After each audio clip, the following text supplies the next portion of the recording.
In actually yesterday's gospel in Matthew, Jesus updates the Old Testament command of you shall not commit adultery.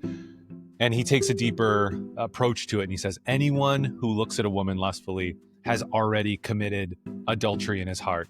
And again, like the hook, if you're like me, you're like, whoa, how many times have I done that? And thinking about that, I actually, first really dove into this in college, and it really hit hard.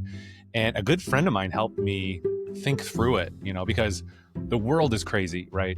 Pornography is insane and disgusting, but so prevalent and so easily accessible. The internet, entertainment, advertising, it's really easy for your mind to go places. Temptation is everywhere. And that was really starting to hit around college, the early 2000s for me. But a good friend gave me a habit that actually changed everything for me. And he told me, when your mind wanders, stop. First acknowledge it and just stop.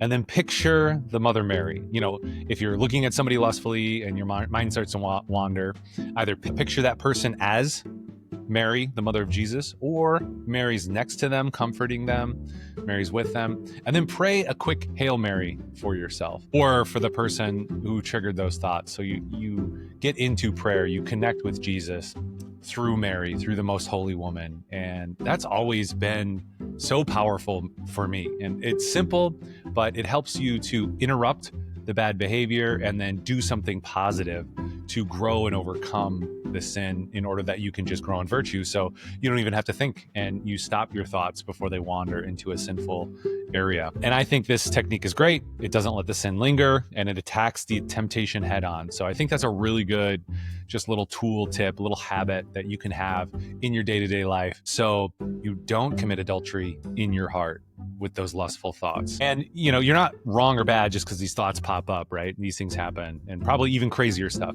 But it's what you do next with those thoughts that defines your holiness. So today, start small. When temptation strikes, picture Mary, say Hail Mary or a quick prayer, and reset your heart. So this simple habit hopefully can help transform your spiritual life like it's transformed mine. So fight back, guard your heart, build the virtue, and let's get after it today.